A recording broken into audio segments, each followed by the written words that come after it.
didn't get into the UC you wanted to get into? Or did you realize the UC that you're at isn't the UC that you actually want to be at? So if you guys are trying to transfer from UC to UC, highly recommend that you guys continue watching. Today I'm going to be going over my grades and stats, my extracurriculars, my mindset, how to apply, and the pros and cons, I think, of transferring from UC to UC. In high school, I wasn't the most amazing student ever. I think I had some kind of like B to B plus average. My GPA was somewhere in the low threes. I went to a more competitive high school, and yeah, I definitely did study really hard. I was in a lot of extracurriculars, but the college that I ended up getting into and going into was UC Riverside. So I'm going to be telling you guys how I transferred from UC Riverside to UC San Diego, and hopefully my experience will help you with your transfer application. So once I got into UCR, I thought it was okay.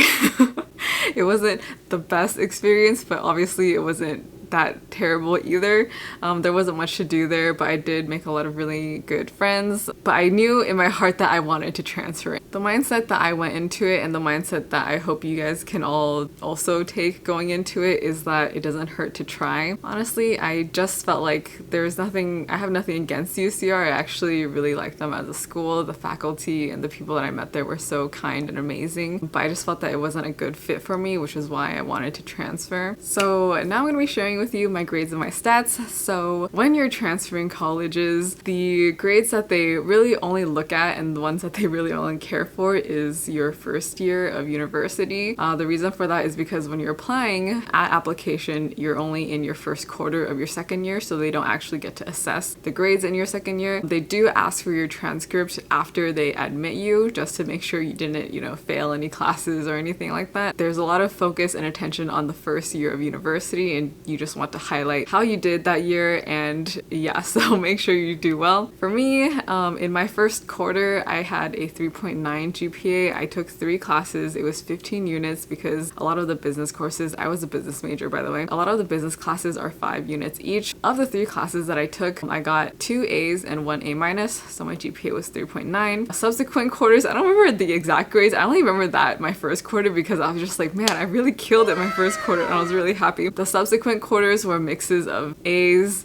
to A minuses to B pluses, and when I was applying during the first quarter of my second year, I remember my GPA was somewhere around 3.7. I think it was like 3.72 or 3.73. For full disclosure, my second year grades actually dropped significantly, and my second quarter and third quarter I got much lower grades. I think I was like a B average again because I was taking all upper division classes during my second year already. Also, I just had a heavy load with like extracurriculars and so many things going on that I just couldn't focus that much on my grades. But after I was already accepted into UCSD, they asked for my transcript, as all the universities will, and they just wanted to make sure that I didn't fail any of my classes, which I didn't, which is good. So aside from grades, the next thing I'm going to be talking about is extracurriculars. These are the 2 things that universities are really going to focus on in their applicants and who they want to accept. The reason for that is because they want to make sure, 1, you're going to be able to pass the classes, and then 2, that you're an exceptional individual and that you're going to bring things like leadership and volunteering and great stuff to their campus. So my extracurriculars at UCR, 1 was that I was an honors student. I actually wasn't accepted as an honors student, but I don't know, leveled up into an honors student because my GPA was high enough, I guess. Also, I was on track to graduate in 3 years, like with my AP credits, and then also the speed that I was taking all my classes. I was definitely maxing out at like 20 units every quarter, and sometimes I went over that. I think one quarter I had like 23 or 24 units. So I was on track to graduate in 3 years. And then I was in a professional community service fraternity. Of the professional fraternities like Theta Tau, DSP, AK Psi, AFIO, there's a board of directors that I was also sitting on. I was also part of a mentorship program. So in my first year, I was a mentee, and then in my second year, I became a mentor. So I also highlighted that in my application. I also worked part-time at a bakery. So I had a part-time job working about 20 to 30 hours a week And then also after my first year of university, I spent the summer in Taiwan teaching English in a rural junior high school after senior year of high school, so in between high school and college. And those things weren't included in my original college application because when you're applying for colleges, you're applying during fall when you're starting your senior year. So the summer after my senior year, I also did a pageant, and then I also volunteered for a Taiwanese American summer camp. And then lastly, I was part of a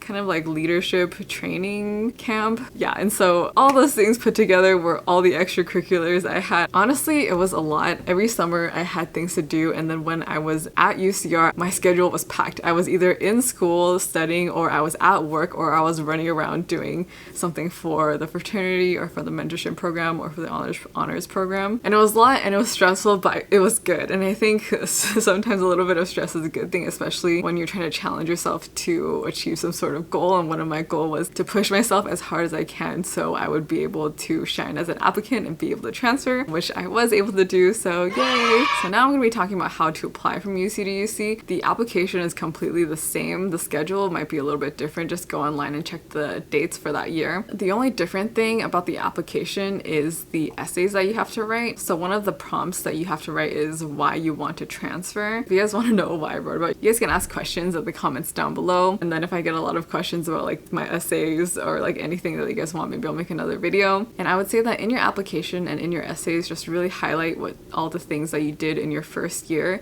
and really highlight the things that made you shine as an individual during that first year, whether it's like leadership qualities or extracurriculars where you really outdone yourself. Really put focus into that so they know and they're aware that you are such a great person and great applicant, and you're going to be able to bring so many XYZ things to their campus and make them want you.